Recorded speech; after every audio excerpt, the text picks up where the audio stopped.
Well, welcome to San Diego. Thank you very much. How's everyone doing? Good. Is this your first visit to San Diego? No, I've actually got some really close family friends who live here. Oh, nice. So it's probably like my third or fourth time, maybe. What part of town they live in? Do you know? I have no idea. Not far from the ocean part? Yeah, not far from the ocean, and also not far from a really good Mexican restaurant. Yes. Oh, That's man. the only thing that I know. Do they have good Mexican in Australia? Good Mexican food? Because I know, like, if you go to Paris or somewhere like that, it's awful. I don't think it would be considered good by your standards if you grew up here. I don't think so. But for me, it was like I've always loved it. Yeah. But I guess I didn't really know any better. So when you got here, were you like, oh my Yeah, god? no, my mind was blown. Yeah. Yeah, it's really good. That's cool. Yeah. So a quick question. I want to get right into this. Sure. I saw you on Saturday Night Live a couple weeks ago. What is that experience like? Because I hear it's surreal. From everyone I've ever talked to, Yeah. it's like it's not what you think. It's different. It's totally surreal. It's like, well, first of all, I think the show that I'd always dreamt of performing on. So I think that's the case with a lot of people. So when you're actually there, it's just like so strange, and the stage is tiny. The audience what I is heard. like Yeah. not much bigger than this. It's like really intimate. But yeah, so that's kind of the weirdest part about it, is it feels super intimate, but you know at the same time you're like, this is hands down like the Yeah. biggest moment of my life so far. And so yeah, you know, for me it was just about like, it was all a mind game of just trying to like trick myself into not psyching myself out, because I think as soon as like you think about it too much, the gravity of the moment hits you a little bit, and it can really psych you out. So I was just like, I just need to have fun and just enjoy myself. I've waited too long to like let anything mess this moment up for me, so I'm gonna just go out there and have a good time. I still haven't watched the performance. It's kind of Really? like, yeah, How come? because for me it's such a positive memory in my head, Yeah. and I'm also kind of like a little bit of a perfectionist, and if I feel like if I'm gonna hear something that I don't like, because I was nervous as well, so you know that always like kind of messes up my voice a little, and if I see or hear something that I don't like, I don't want it to like taint the memory for me, and I've just got such a positive memory in my head of that whole experience. So. Honestly, you can tell very slightly that you're nervous until Yeah. the first chorus. So Oh, and you then must have, did that I- must have been it did when I you're like, ease "Mama," up? and went for Well, it. yeah, I think at that point it's like I have no choice but to just have fun. Like I'm here, I'm doing it. Yeah. Might as well. It Yeah. shows. You can tell at that point, like you just smooth into it, and the rest of it was really good. Cool. Thanks When so you much. watch it, you'll be really happy with it. I'll probably watch it in like a couple years. Are you really that sensitive to it, do you think? No, I'll probably watch it in like 1 year. Really? Yeah. Yeah. That's Just because I think it's like so fresh for me right now Yeah. that, yeah, I don't want to walk around feeling like, shoot, I should have done that or whatever, you know? And like, right now I just remember the day being really fun, and What was it like that day? First of all, when do you get there? Do you tape it during the show? Yeah. Or is it before? No, it's completely live, but yeah, I arrived in New York on the Wednesday, and then Thursday you go in and you sound check and rehearse, and any of the other TV shows that I've done, it's all one day. So I felt like Thursday was like the day, because you're on the stage, you're sound checking, it feels so real, it all kind of hits you, and then you go home to your hotel and you just sleep.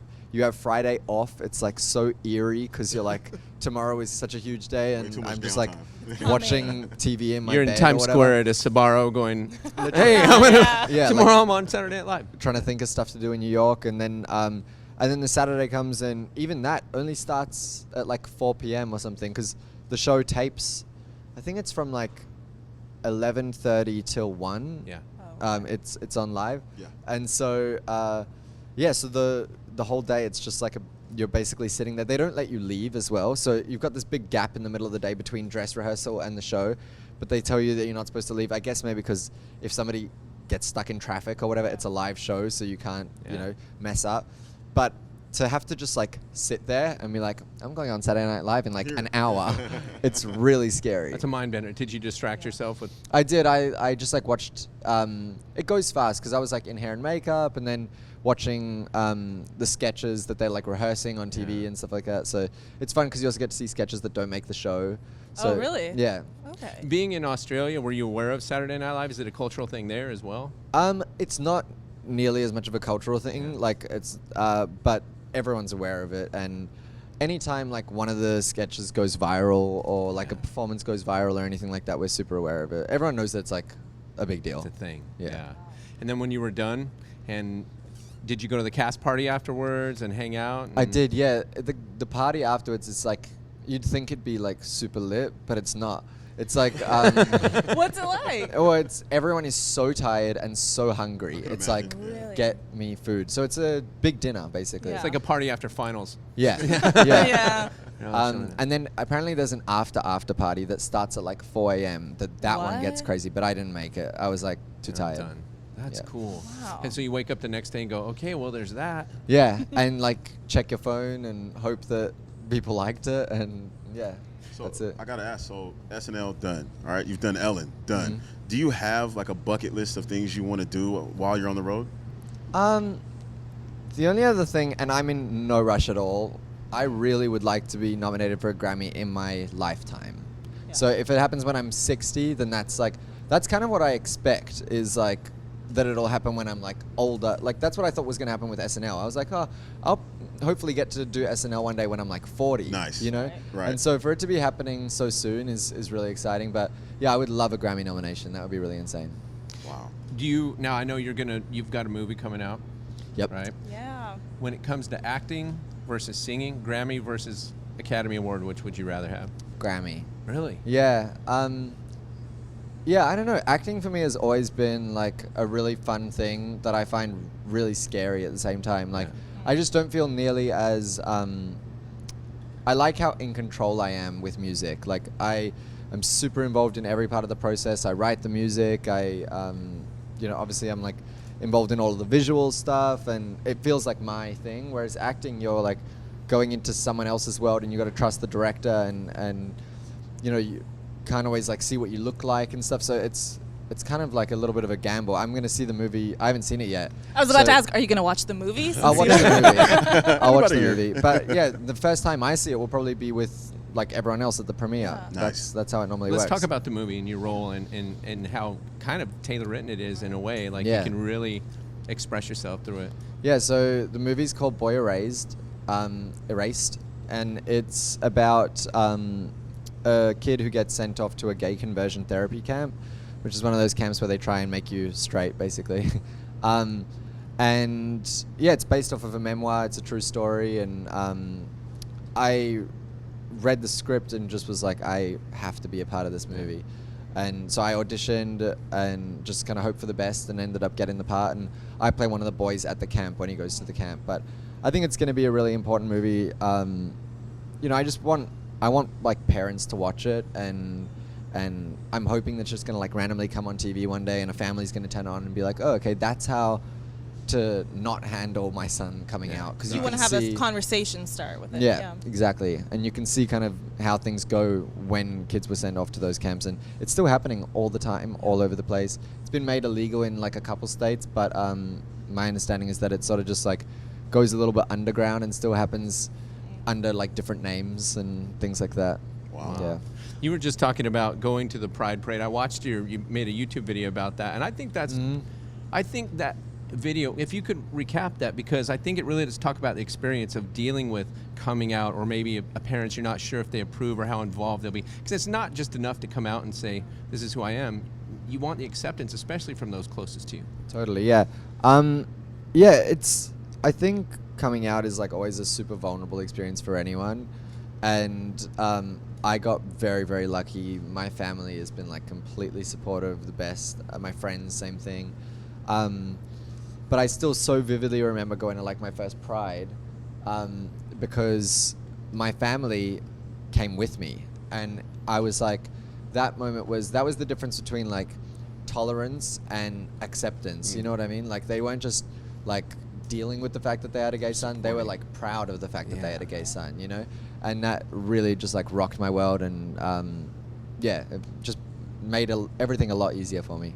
Yeah, those are the days you get home and you're like, oh, my life just had, it seems like an imperceptible shift, but this will carry on. It'll seem a Totally. lot bigger later. Yeah. Was it important for you to share that as well with your fans and your audience on YouTube, and having that acceptance as well?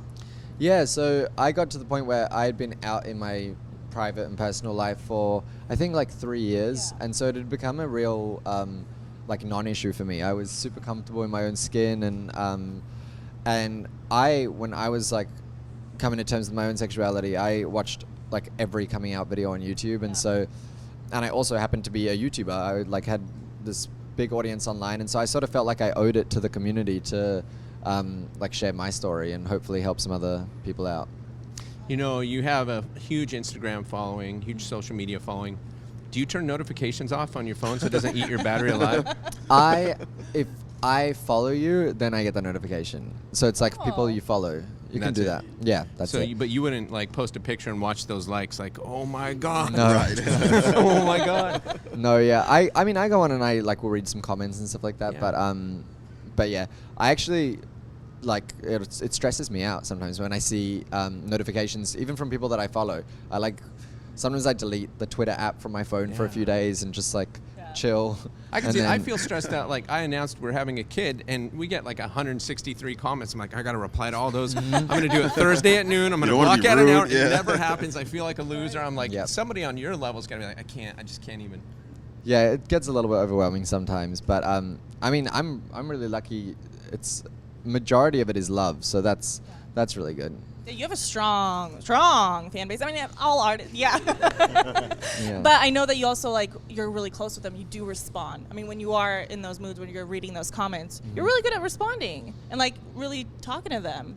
Well, I mean, I say this all the time, but, like, I think I get more out of it than they do. You know what I mean? Yeah. Like, for me, the fact that I can go on my phone when I'm in, like, a place that I've never been before, that I don't have any friends or whatever, I can go on my phone and there's people awake, because there's somebody around the world who's got to be awake, that are like ready to talk, and they're just like funny and cool, and like I know that they align with me, you know, with like just my views on the world and everything. It's like having a lot of friends. That's awesome. It's nice, like they're freaking out because they're getting a notification.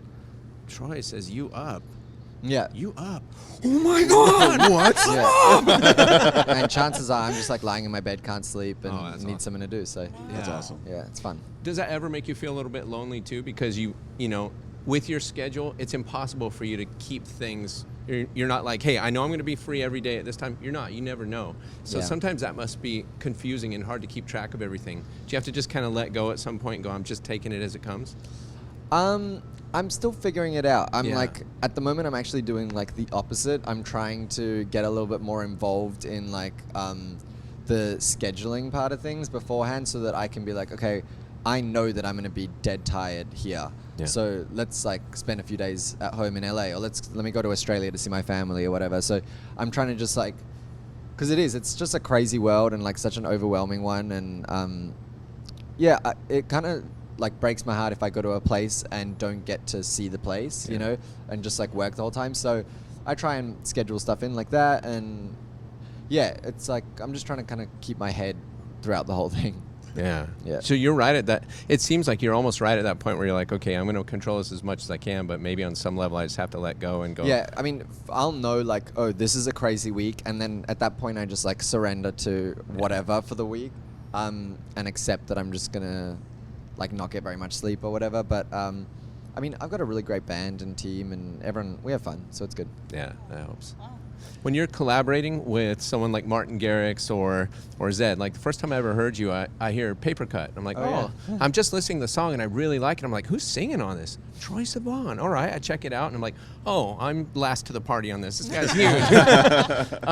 But when you collaborate with someone like that, and it's early in your musical career, and you know that they're so established, how's that creative process? Do they create an environment where you can say whatever you like, or are there things you're like, I don't buy it, but I'm going to go with it because I trust you, because you know what you're doing? It was different. For the Zed collaboration, him and I have only ever met once, and it was completely by chance. We were both furniture shopping, and I saw him, and I was like, random. How we random. have a song together. You're like, you're IKEA too? Yeah. Oh my God, I'm lost. Yeah, so we started talking about, but this was like maybe 4 months ago. I met him for the first time. Wow. Yeah, and then with Martin Garrix, it was super different because we were both in the same city at the time. So I went into the studio and I wrote on the song a little bit, and recorded my vocals with him there and everything. And we shot a music video. It was like kind of a different thing. So as you become more involved, is it easier to put your foot down and say, this is exactly my vision, or how does that creative process work? I imagine that's got to be tough. It's a little bit tough when you're working with someone else because it's a bit of a push and pull, you know. But in general, I think I'm getting better at, because I'm not very confrontational at all, and so I'm getting better at like politely asserting my opinion. Yeah. You know, and yeah, I mean, but that's not with those collaborations necessarily. Just like in general, I co-write all of my music, so I love writing sessions. Yeah. But sometimes somebody will say something that's like that I think is bad, you know, and so you got to figure out how am I going to like, you know, maneuver my way through this. But yeah, I feel like I got better at it. Yeah. Definitely. It's just communication, and everyone's in the same boat. You know what I mean? So Sure. everyone gets it. It's chill. You're like, good idea, but Yeah, you know what my go-to is? I say I'm not crazy about. And then, yeah, I see. which means it's not like I hate it, but I'm just not crazy about it. Right. Yeah. Wow. That's interesting. Did you get some questions from our fans? I did. Okay. We want to give you guys a chance to get some questions Yeah, out there. So right. we asked our fans some questions. Yeah. Nicole Cool. wants to know, how does your new album differ from, you know, the old, like, what is the biggest differentiator?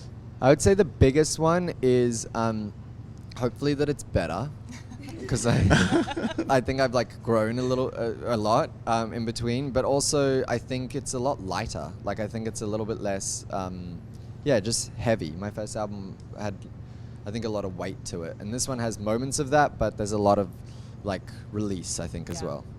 And Rosie is wondering, is there a future collaboration with BTS? Oh, I don't know. That would be so fun. I Yeah. felt way down the hole the other night and was like watching all of the music videos and stuff. You gave him a shout out. Yeah. Yeah. Well, they've been so nice to me Yeah. since like day one. And so, yeah, I just want to like meet them and say thank you. And it's a world that I have yet to fully delve into and like understand. So I'm just completely curious about the whole thing. I mean, they're like insane dancers and singers and stuff like that. Like the music videos are like so inspiring to watch, because it's like, I don't know if anyone in pop is like making videos on that scale anymore, like with the big dance routines. Yeah. It Dance feels like, sequences and all that. it just feels really, really like iconic. It's cool. So that's a yes? I Sounds would- like I would a yes. totally be down. I'd be so down. how would you go about doing that? Would you just reach out to them? I mean, since they admire you admire them, so Yeah, I don't know how do you get in contact with like super famous pop stars? I have no idea. You gotta You tweet tell it. us, You gotta tweet it. Yeah, Just send them an Instagram like, hey, you up? Yeah. I think that's the best way to do it. I don't know. We'll see. I'll figure it out. By the hopefully. way, when is the album? I don't know. What? Yeah, I don't know. It's like 95% done, so I'm just putting some like little finishing touches on it. But yeah, not too far So away. we're close. Definitely not. Yeah, not too far away. Awesome. And name of the album? Name of the album. You're on the spot, don't man. know. Yeah. Sorry. Yeah, no. Gee, is that a tough thing to do? Because even for like a radio show, when you name simple little bits, you really can go deep. And then all of a sudden you keep saying something over and over again. You're like, no, I got to scrap that name out of my head. I don't know. Yeah. No, and you got to think like, does this sum me up as a person? Does this sum up the music? It's like, yeah, it is scary. That's why I think I haven't committed to it yet, because I've got a title, but I am like too spooked to commit. I just can't do it yet. So I'll wait until like the record label's like, give us a title, and then I'll just do it. Right, we're looking forward to it. Cool. Excited. He has agreed to do a live performance. Would you be interested in watching Troye perform for you today? Perhaps. Thank you. That And seems thanks like so a- much for coming, everyone. Thanks, I appreciate it. I would think we need a bigger response. Are you guys ready for a live performance from Troye? Very much. Thank you for spending time No with us. worries. Waiting for a live Thank you performance. guys Ladies so and gentlemen, much. Troye Sivan. Thanks. Thank you.